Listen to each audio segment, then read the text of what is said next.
बिस्मिल्लाहिर्रहमानिर्रहीम। Next lecture number 32 पढ़ना है आपने। फ़िज़िक्स का टॉपिक है फ्रिक्शन। शॉर्ट क्वेश्चन ज़्यादा इम्पॉर्टेंट है, इसमें 2-3 शॉर्ट क्वेश्चन बनते हैं। अगर वो याद हैं तो आप इसको लॉन्ग के तौर पर भी लिख सकते हैं। लॉन्ग बहुत ही आसान हो जाता है अगर ये आ जाए तो। फ्रिक्शन लफ्ज़ बता रहा है, फ्रिक्शन का लफ्ज़ी मतलब होता है रुकावट, रोकना। अगर कोई चीज़ चल रही है तो उसे रोकेगा, और अगर कोई चीज़ चलना चाह रही है मतलब खड़ी है तो उसको धक्का लगाएगा, यानी अपोज करेगा उसकी।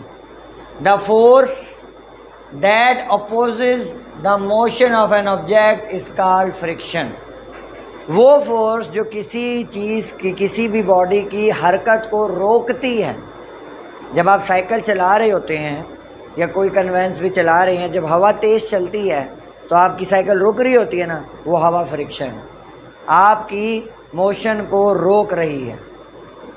जिस जगह पर चल रही है, फॉर एग्ज़ाम्पल अगर सरफेस स्मूथ है तो फिर उस पर आराम से चलेगी, और अगर वहाँ पर खड्डे शड्डे हैं, जगह ख़राब हो गई, तो फिर क्या होगा, फ्रिक्शन ज़्यादा हो जाएगा, स्पीड कम हो जाएगी। तो सिंपल डेफिनेशन है, the force that opposes the motion of an object is called friction. For example अगर शॉर्ट क्वेश्चन आ जाए तो डेफिनेशन और ये एग्जाम्पल आप इसमें से कोई सी एक दो जो आपको याद हो जाए। A cyclist keeps on pedalling to overcome friction. जब साइकिलिस्ट साइकिल चला रहा होता है तो मुसलसल पैडल लगाता रहता है ताकि साइकिल चलती रहे। क्यों लगा रहा है?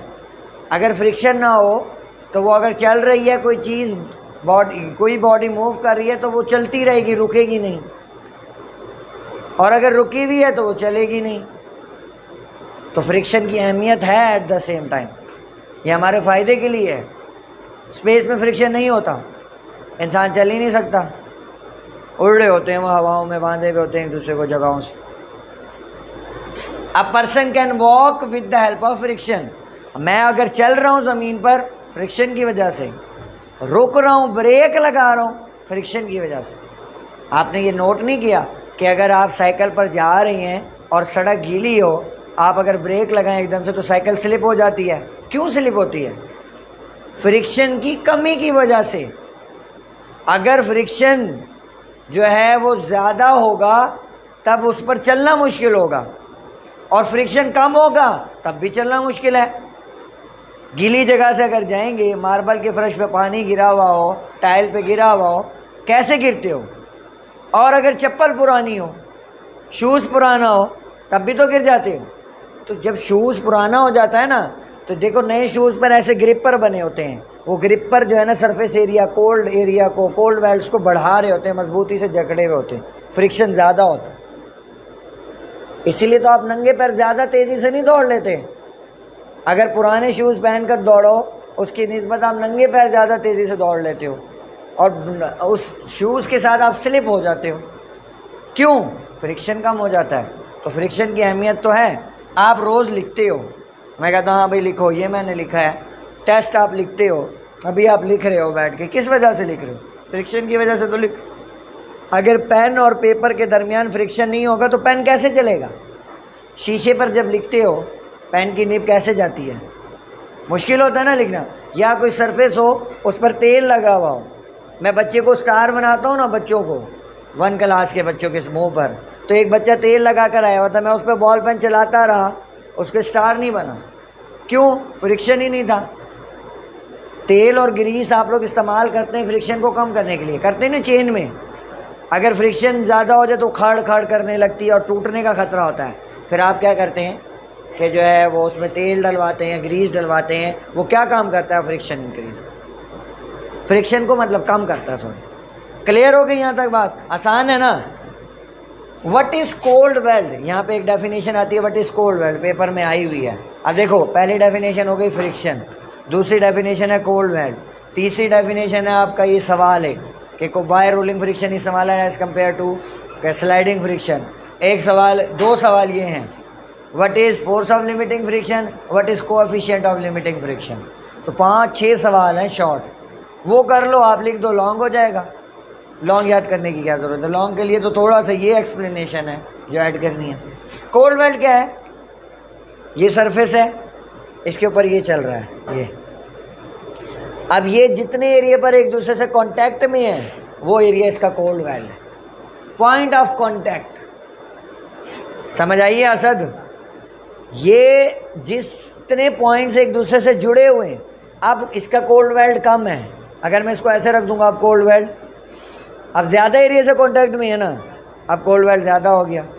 क्लियर है ये बात? तो what is cold weld? The point of contact between two surface form a sort of cold weld. एक किस्म का सॉर्ट काइंड, एक किस्म का कोल्ड वेल्ड बनाता है। सिंपल वर्डिंग में कांटेक्ट एरिया है, दो जिस्मों का कांटेक्ट एरिया। मैं आप और मैं सलाम जब करते हैं तो हमारा कांटेक्ट एरिया हमारा हाथ होता है, और अगर हम मुंह से सवाल करेंगे तो कोई सलाम करेंगे हाथ नहीं मिलाते तो हमारा कोई कांटेक्ट एरिया नहीं है, कोल्ड वेल्ड नहीं। किताब रखी हुई है टेबल पर, book lying on a table, ये काफ़ी सारी एग्जांपल है। उसका जितना एरिया है वो उसका क्या है वो उसका cold weld. Clear?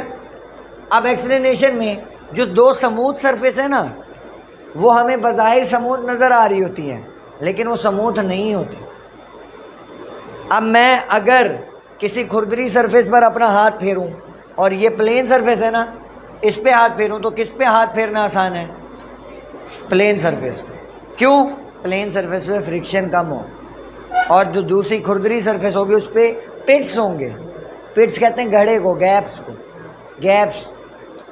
The two smooth surface also has pits by seeing it with microscope. अगर दो स्मूथ सरफेस को भी माइक्रोस्कोप से देखेंगे ना तो उसके अंदर भी पिट्स होते हैं। ये जो जाली को आप रगड़ते हो, आपके हाथ पे फ्रिक्शन महसूस होता है ना, होता है ना? तो ये देखो, अब ये दो स्मूथ सरफेस रखी हुई थी, एक डब्बे के ऊपर कोई डब्बा रखा हुआ है फॉर एग्जाम्पल, या कोई किताब रखी हुई है टेबल के ऊपर, तो अब ये इतना बड़ा एरिया इसका कोल्ड वेल्ड है ना, यही है ना? इसको जब सिर्फ इस एरिया को मैंने मैग्नीफिकेशन किया है, माइक्रोस्कोप से देखा है, तो मुझे इस तरह नज़र आया है। इसका मतलब इसमें भी खुरदरापन है। बज़ाहिर तो हमें सीधी लाइन नज़र आ रही थी ना, लेकिन जब माइक्रोस्कोप से देखा है खुरदरापन देखा है। क्या देखा है? खुरदरापन। इसका मतलब इसके अंदर पिट्स और गैप्स जो हैं वो क्या है? मौजूद है। Clear? Move your hand on smooth surface and rigid surface, pits containing surface. It is difficult to move on pit surface. मुश्किल होता है ना, हाथ को फ्रिक्शन लग रही होती। कील को फेरो अपने हाथ पे, ज़्यादा फ्रिक्शन महसूस होगा। क्यों? वो सरफेस पिट्स हैं, उसमें सुराख है, नोकीली है। अच्छा जी, एक शॉर्ट क्वेश्चन आता है, why rolling friction is small as compare to sliding friction. जब भी आपका टेस्ट होगा ये सवाल मस्ट है।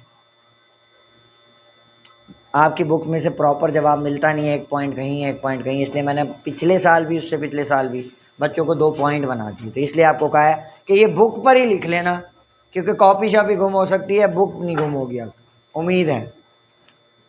द टायर या wheel rolls without rupturing the cold weld.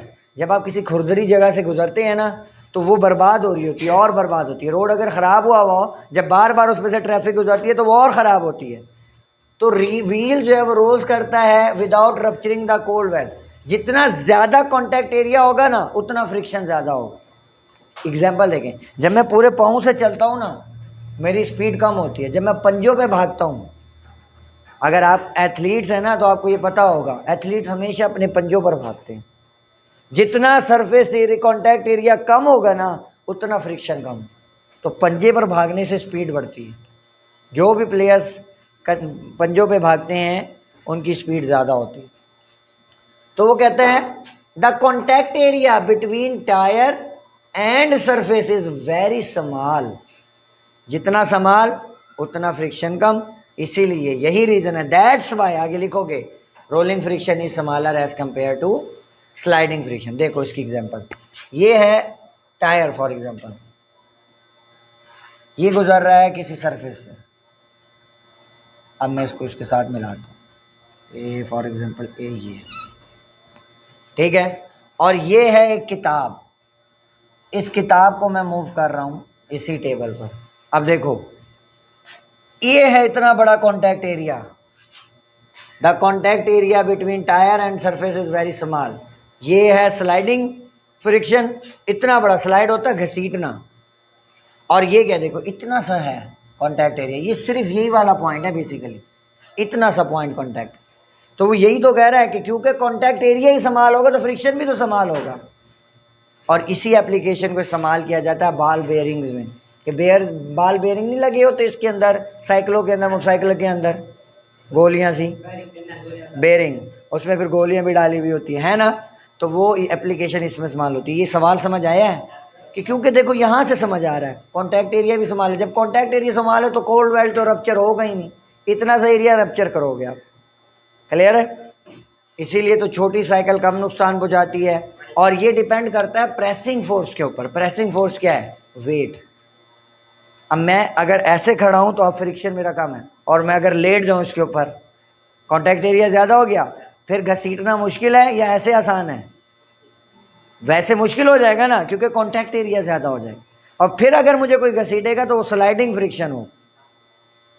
वैसे तो बेसिकली मेरा स्लाइडिंग फ्रिक्शन ही है, क्योंकि मैं कोई रोल वो तो नहीं हूँ, व्हील तो नहीं हूँ, टायर तो नहीं हूँ। अच्छा जी, एक टायर जो है वो बेहतरीन कह लें ईजाद थी फिज़िक्स के अंदर, मैथ के अंदर ज़ीरो, और फिज़िक्स के अंदर ये टायर बहुत बेहतरीन जो है ईजाद थी। शॉर्ट क्वेश्चन है, what is force of limiting friction? इसे स्लाइडिंग फ्रिक्शन भी कहते हैं। The maximum amount of friction is called force of limiting friction.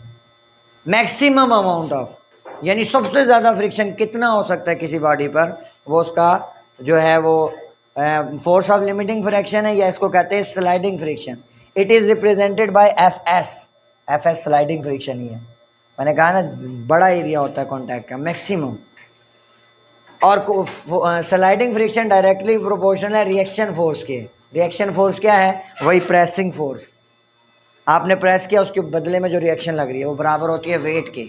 ये मैंने आगे लिखा हुआ है आर बराबर है mg के, यानी आपके वेट के बराबर है। अच्छा जी, एफ एस बराबर है, जब प्रोपोर्शनल हटाऊंगा तो कोई साइन लगा, ये म्यू लगाया है मैंने, म्यू आर। म्यू जो है ये क्या है? कोएफिशिएंट ऑफ लिमिटिंग फ्रिक्शन, यानी लिमिटिंग फ्रिक्शन का कांस्टेंट है। What is coefficient of limiting friction? ये अलग से एक शॉर्ट क्वेश्चन है, देखो यहीं से निकाला। आर डिवाइड हो गया तो आप कहोगे द रेशियो ऑफ, क्या? Ratio of sliding friction to reaction force is called coefficient of limiting friction. It is represented by mu, और ये इसका फार्मूला। ठीक है? और अगर स्लाइडिंग फ्रिक्शन को वाजे करूं तो साला एफ एस बराबर होता है म्यू एम जी के, आर की अगर वैल्यू पुट कर दूं। क्लियर है? तो ये यहाँ तक आप लोगों ने कल करके आना। जज़ाकल्लाह।